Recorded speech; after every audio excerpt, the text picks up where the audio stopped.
After I refused to give my mom my inheritance, she ambushed me with lawyers. But when they handed me the papers, I smiled and said, "Funny, I brought someone too." They had lawyers waiting when I walked into the family meeting at my mother's house in Naperville, Illinois, 3 months and 4 days after my grandmother Eleanor Chen died and left me everything. Her house at 847 Oakwood Drive valued at $520,000, her savings account with $327,000 that she'd built over 43 years of teaching piano lessons and clipping coupons and refusing to let my mother borrow another cent, and all of it bypassing the people who'd spent the last decade treating her like an ATM that occasionally needed maintenance. My mother Rita sat at the head of the dining room table under the chandelier she'd bought with Grandma's money 3 Christmases ago when she'd guilted the old woman into helping out during a rough year that turned out to be a cruise to the Bahamas. Her arms crossed over her chest in that posture she uses when she's already decided she's right and you're just there to sign the paperwork confirming it. My brother Derek leaned back in his chair with that smirk he's perfected since high school when he learned he could charm his way out of consequences. One leg crossed over the other, looking at me like I was a problem he'd already solved in his head, and flanking them like hired muscle in an organized crime movie were 2 men in charcoal suits with briefcases open on the polished table, papers spread out in neat stacks that probably cost $400 an hour to prepare, their faces wearing that professional neutrality lawyers use when they're about to tell you something is for your own good right before they take everything you have. "Sit down, Michael," my mother said, and it wasn't a request or even a suggestion. It was an order delivered in the same tone she'd used when I was 7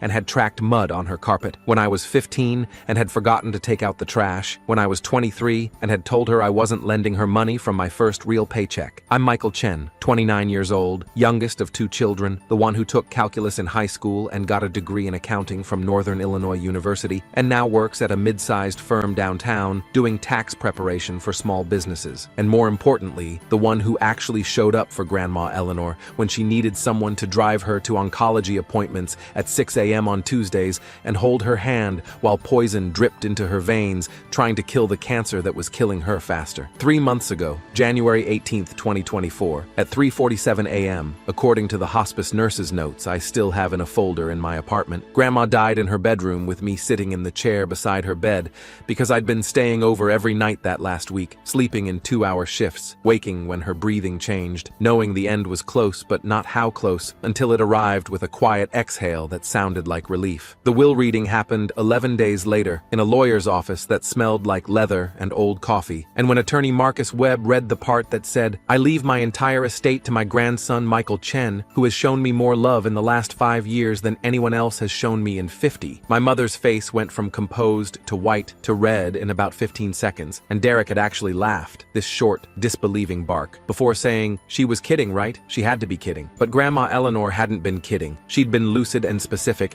and had apparently anticipated exactly this reaction, because attorney Webb had then produced a letter she'd written in her own shaky handwriting that said simply, "They'll try to take it. Don't let them. You earned every penny by being present." Grandma, my mother got nothing. Derek got nothing. And for 3 months they'd been calling, texting, showing up at my apartment, trying guilt and anger, and finally this, the ambush meeting I'd agreed to attend because Mom had said, "We need to talk about Grandma's estate as a family." And I'd foolishly thought maybe, possibly, they'd finally accepted reality. Instead, I walked into a legal intervention designed to separate me from the inheritance they believed they deserved, simply by virtue of existing and being related to a woman they'd ignored for years. "We need to talk about Grandma's will," Mom began, her voice taking on that reasonable tone she uses when she's about to say something completely unreasonable. "There's obviously been a misunderstanding about her intentions. The dining room was too warm, the heat turned up to that level she prefers that makes everyone slightly uncomfortable and more willing to agree just to leave." Through the window behind her, I could see the driveway where Derek's BMW sat next to Mom's Lexus, both less than 2 years old, both purchased during years when they'd claimed to be struggling while asking Grandma for help. The chandelier light reflected off the papers on the table, and I could see letterhead that said, "Morrison and Associates, Estate Law." "There's nothing to talk about," I said, still standing because I hadn't been invited to sit so much as ordered, and I was discovering a spine I didn't know I had until 3 months ago when I'd started having to defend a dead woman's wishes to to her living children. Grandma's will is clear. It was witnessed, notarized, and filed properly. Attorney Webb confirmed everything was legally sound. Derek leaned forward, uncrossing his legs, his smirk shifting into something that was supposed to look like concern but came across as condescension. Don't be selfish, Mike. That money belongs to the family. You can't just hoard it all because you happen to be the one with free time to play caretaker. The word play hit like a slap, like the 2 years I'd spent rearranging my schedule and using vacation days and sick days and unpaid days to drive Grandma to appointments and pick up prescriptions and sit with her through chemo sessions where she threw up until there was nothing left was some kind of hobby I'd picked up for fun. Grandma disagreed, I said, keeping my voice level, because the moment I showed emotion was the moment they'd call me irrational. She made her choice. It's not up for negotiation. Mom's smile tightened at the edges, the way skin pulls around a wound. Which is why we're here, to fix her mistake. She gestured to the first lawyer, a man in his 50s with silver hair and glasses that probably cost more than my monthly rent. He slid a stack of papers across the table toward the empty chair they'd clearly designated as mine, the pages crisp and official looking with tabs marking where I was supposed to sign my life away. This is a family equalization agreement, he said in a voice so smooth it could have been used to sell luxury cars or timeshares. It redistributes the inheritance fairly among all heirs according to standard intestate succession laws, which would have applied if your grandmother hadn't left a will. Essentially, it corrects the imbalance and ensures everyone receives their rightful share. His use of rightful was particularly galling, as if rights had anything to do with showing up to someone's deathbed after ignoring their life. I didn't touch the papers, didn't even look down at them. Fair? I laughed, and it came out harsher than I'd intended, but not harsher than I felt. Where were you when she needed rides to her oncology appointments every Tuesday at 6 a.m. for 8 months? Where were you when she couldn't afford her medication and was choosing between eating and treating her cancer? Where were you when she was sitting in that house alone on Christmas because you were too busy with your own families? The questions hung in the air like accusations, because that's exactly what they were. We were busy, Mom snapped, the reasonable tone cracking to show the anger underneath. We had careers, obligations, lives. You had nothing else going on. You were free. The implication being that my life, my job, my friends, my existence was somehow less valuable than theirs, that I'd been volunteered by virtue of being the least important person in the family hierarchy. My jaw clenched hard enough that I felt my teeth grinding. The second lawyer, younger than the first, maybe late 30s, with the kind of eager energy that suggested he was trying to make partner, cleared his throat and spoke up. Mr. Chen, we need to address the elephant in the room. Your grandmother was clearly suffering from diminished mental capacity when she wrote this will. We have medical records indicating she was perfectly clear, I cut in, my voice louder than I'd intended, echoing slightly in the too warm dining room. She knew exactly what she was doing. She had her doctor evaluate her mental state specifically to prevent this kind of challenge. She scored perfectly on every cognitive test they gave her 2 months before she died. Mom stood up abruptly, her chair scraping against the hardwood floor with a sound like a warning. Her voice went sharp, cutting through the pretense of civility we'd been maintaining. Sign the papers, Michael. Don't make this uglier than it needs to be. This is family. We don't air our problems in court. Or what? I asked, and I was surprised by how calm I sounded, how steady, when inside I felt like I was standing on the edge of something that would either break me or make me stronger than I'd ever been. Derek's grin widened, and I saw in it the same expression he'd worn in high school when he'd convinced our parents that the dent in Mom's car was from a parking lot hit and run, and not from him backing into a mailbox while drunk. Or we contest the will. We tie it up in probate court for years. We drag this through the legal system until you've spent everything Grandma left you just trying to defend it. We'll file motions, demand depositions, challenge every clause and every witness. He was enjoying this, I realized. This wasn't just about money for him. It was about winning, about putting me in my place, about proving that even when I'd done everything right, they could still take it away. By the time it's over, Mom added, her voice returning to that sweet, poisonous tone she uses when she wants something, there won't be anything left worth fighting for. Legal fees will eat through that inheritance faster than you can imagine. And we have resources, Michael. We can afford to fight this. Can you? It was a threat, wrapped in a question, a promise that they'd burn everything to ashes before they'd let me keep what Grandma had wanted me to have. The room went quiet. The heating system hummed. Somewhere in the house, a clock ticked. They stared at me across that polished table with their lawyers and their papers and their absolute certainty that I'd fold, that I'd sign, that I'd give up, because that's what I'd always done before. Backed down, compromised, been the reasonable one who kept the peace, because family mattered more than being right. They were waiting for me to crumble, to realize I was outnumbered and outgunned, to understand that fighting them would cost more than surrendering. I smiled. It felt strange on my face, unfamiliar, but it felt good. Funny, I said, said, reaching into my jacket pocket for my phone. I brought someone too. Mom's face flickered, confusion, then concern, then something that might have been fear, as I typed out a single word and hit send. Now. We all heard it at the same time. Footsteps on the front porch, confident and unhurried. The doorbell didn't ring. Whoever was out there knew they were expected and had been given instructions. The door opened and a woman walked into the dining room like she owned it, or at least owned the air of authority that made Mom's dining room suddenly feel like her stage. She was maybe mid-50s, gray suit that looked like it cost more than both of the Morrison & Associates lawyers' suits combined, carrying a leather briefcase that had the weight and presence of a weapon, her eyes sharp and assessing as they swept the room, cataloging faces and papers and power dynamics in about 3 seconds. "This is Patricia Nguyen," I said, and I let my smile widen just a little. Estate litigation specialist, ranked top 5 in Illinois for will contests and probate disputes. I believe you might have heard of her. I knew they had because Patricia Nguyen had a reputation in legal circles. She didn't take cases she couldn't win, she didn't negotiate when she could dominate, and she cost roughly $850 an hour, which was why I'd been willing to pay her retainer fee of $25,000 out of the inheritance specifically for this moment. Mom's face went white. Actually white, the color draining like someone had pulled a plug. Derek's smirk died completely, replaced by something that looked like a person who just realized they'd walked into a trap. The Morrison & Associates lawyers exchanged a glance that confirmed they absolutely knew who Patricia Nguyen was, and that they'd just lost whatever advantage they'd thought they had. Patricia set her briefcase on the table with a heavy thunk that sounded like a gavel coming down. She didn't sit, didn't smile. Just opened the briefcase with the kind of deliberate calm that made it clear she was going to enjoy what came next. "Before we begin," she said, her voice carrying the kind of authority that made everyone in the room unconsciously straighten, "let me address the medical records you mentioned regarding Mrs. Eleanor Chen's supposed diminished capacity."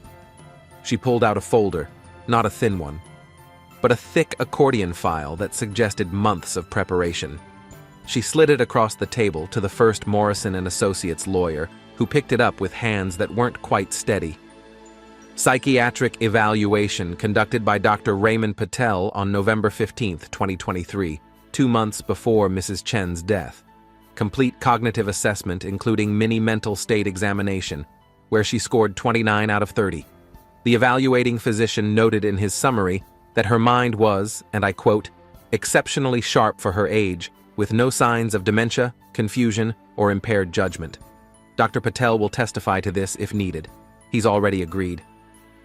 The lawyer's face went slack as he flipped through the pages, seeing his entire argument disintegrate in real time. "She had this evaluation done," I said, and my voice came out stronger than before. Steadier, because I was realizing that Grandma Eleanor had known, had absolutely known, that this day would come, and she'd prepared for it, had left me not just money, but ammunition. "She knew you'd try this. She told me you would. She said, 'They'll come for it, Michael, they always do, but you make sure they don't get a penny.'" Patricia wasn't finished. She pulled out another document, this one in a clear, protective sleeve like it was evidence in a trial, which I suppose it was. "Next, the claim of undue influence, the suggestion that Mr. Chen somehow manipulated his grandmother into changing her will. Mrs. Chen anticipated this argument as well. She held up what looked like a USB drive. Mrs. Chen recorded a video statement with her attorney, Marcus Webb, on December 3, 2023. In this video, she explains in detail, while clearly of sound mind, why she chose to leave her entire estate to Michael. She specifically names you, Rita Chen, and you, Derek Chen, as individuals she deliberately excluded from her will. She explains her reasoning. Would you like me to play it? Mom's hand flew to her mouth, her eyes wide. That's not... She couldn't... The words came out fragmented, disbelieving, because Mom had apparently convinced herself that Grandma's decision had been a mistake or a manipulation, rather than a clear-eyed judgment of who deserved what. She did, Patricia said simply. She was very thorough, very specific, very angry actually, about years of what she termed financial abuse and emotional neglect. Her words, not mine. I have the full transcript if you'd prefer to read rather than watch. The offer hung in the air like a dare. Silence filled the room, thick, suffocating silence where the heating system's hum sounded loud and everyone seemed to be holding their breath. Derek shifted in his seat, uncrossed his legs, recrossed them the other way. "This is bullshit," he said, but the word came out weak, defensive rather than aggressive. "We're still contesting the will. You can't stop us. We have rights." Patricia smiled. It wasn't a friendly smile.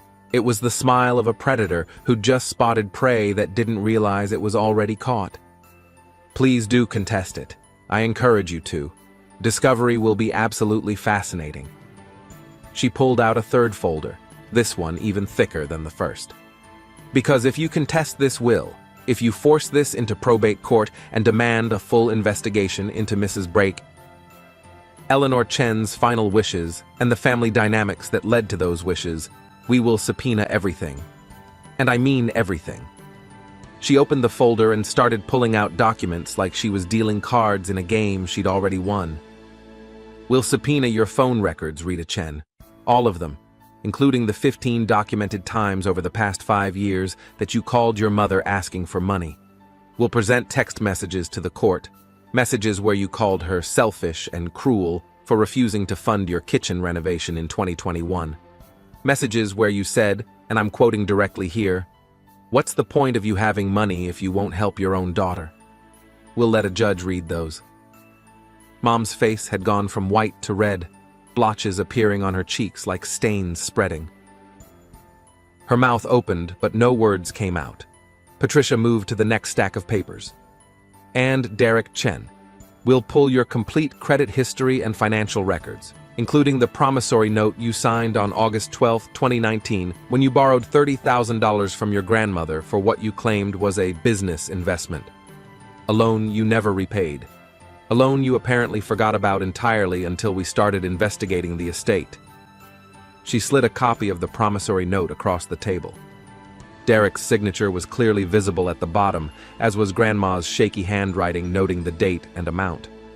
Derek's smirk had completely disappeared, replaced by something that looked like panic, poorly disguised as indignation. That was a family loan. There was no timeline for repayment. "There was," Patricia interrupted, tapping the document. "Repayment terms clearly stated. Full amount due within 3 years or upon gainful employment exceeding $75,000 annually, whichever came first. You've been employed as a financial consultant making over $100,000 for the past 2 years. The loan is in default. We'll be filing a separate claim against your portion of any potential inheritance to recover that debt plus interest. Current amount owed, $38,750. The room seemed to shrink. Mom and Derek looked at each other, then at their lawyers, who were both staring at the papers in front of them like the papers had betrayed them. Patricia pulled out yet another document. "We'll also depose the hospice nurses who cared for Mrs. Chen during her final months. All 4 of them have agreed to testify. They kept detailed notes, as hospice workers are required to do, documenting every visitor, every phone call, every interaction. Those notes show that Michael Chen visited an average of 4 times per week during the final year of Mrs. Chen's life. That he was present for 47 of her 52 chemotherapy appointments. That he spent 19 nights sleeping in a chair beside her bed during her final month." Patricia looked up from the papers, her eyes moving from Mom to Derek with surgical precision. "Those same notes show that Rita Chen visited 3 times in the final year. Derek Chen visited twice. Once for Christmas, once for her birthday, both visits lasting under 30 minutes. The nurses noted, and I'm quoting their logs here, family members appeared uncomfortable and left quickly." The Morrison and Associates lawyers had started quietly packing their briefcases. The first one cleared his throat, which sounded loud in the silence. "Mrs. Chen, Mr. Chen, I think perhaps we should discuss our options privately. Maybe we should—" "What options?" Derek hissed, his voice breaking on the second word. "What the hell are our options here?" "Very few," Patricia said, and her voice was almost gentle now, the gentleness of someone delivering news of a terminal diagnosis. "None of them good. You can proceed with contesting the will, in which case everything I just described becomes public record. Court documents are accessible to anyone. The local newspaper covers probate disputes involving large estates. Your financial troubles, your debts, your neglect of your mother, it all becomes a matter of public documentation. She paused. Let that sink in. Or you can accept that Eleanor Chen made her decision with full mental capacity, with extensive documentation supporting that decision, and with very good reasons for excluding you from her will. You can walk away. Quietly. Today. Mom was staring at me now, her eyes wet, but whether from tears or rage, I couldn't tell and didn't care. You'll regret this, she said, her voice shaking. You're destroying this family, over money. You're choosing money over your own mother, your own brother. No, I said, and I was surprised by how calm I sounded, how final. I'm choosing to respect Grandma's wishes. You're the ones who showed up here with lawyers trying to overturn a legal will because you don't like what it says. You're the ones threatening court battles and trying to manipulate me into signing away what she wanted me to have. I'm just making sure she gets what she wanted, even though she's not here to fight for it herself. The truth of it seemed to hit the room like a physical force. I stood up. I hadn't sat down this entire time, I realized. Had been standing by the door like I was ready to leave or ready to fight, and it turned out I'd been ready for both. Patricia closed her briefcase with a decisive click and picked it up. Mr. Chen, she said to me, I believe we're finished here, unless anyone would like to continue this discussion. The Morrison and Associates lawyers were already standing, briefcases in hand, clearly desperate to exit a situation that had gone from sure win to certain disaster. The first one addressed Mom and Derek without meeting their eyes. We'll be in touch about billing. As for the will contest, I'd strongly advise against proceeding. The documentation Mrs. Kram Nguyen has presented creates substantial obstacles to any challenge. Obstacles? Derek said, his voice rising. They're bluffing. They have to be. We're not, Patricia said simply. Every document I showed you is filed, notarized, and ready to be submitted to court. Every witness I mentioned has signed statements. The video is time-stamped and verified. This isn't a bluff, Mr. Chen. This is the reality you created by neglecting your mother and then trying to profit from her death. The words were brutal, clinical, accurate. No one contradicted her. Mom looked at me one more time, and in her eyes I saw something I'd never seen before. Not anger or disappointment or even hatred, but the realization that I was no longer the child she could order around, the accommodating youngest son who kept peace at any cost. You've changed, she said, and it sounded like an accusation. She changed you, made you cold. No, I said quietly. She showed me the difference between family that shows up and family that shows up wanting something. There's a difference. Grandma knew it. Now I do too. I walked toward the door, Patricia beside me, our footsteps echoing on Mom's perfect hardwood floors. At the threshold, I stopped and turned back one last time. Grandma told me something the night before she died. We were sitting in her room, just the two of us. She was so weak she could barely talk, but she grabbed my hand and said, "They'll come for it, Michael. They always do. They'll bring lawyers and papers and guilt. But you make sure they don't get a penny. You earned it. You were there. They weren't. Don't you dare let them make you feel bad for accepting what I want you to have." The dining room was completely silent. Even the clock seemed to have stopped ticking. I looked at my mother, at my brother, at the lawyers who'd come to help them steal from a dead woman who'd had the audacity to choose differently than they'd wanted. "So consider it done, Grandma," I said to the air, to her memory, to the woman who'd taught me piano when I was 6 and made me hot chocolate when I was sad and held my hand when she was dying. They didn't get a penny, and they never will.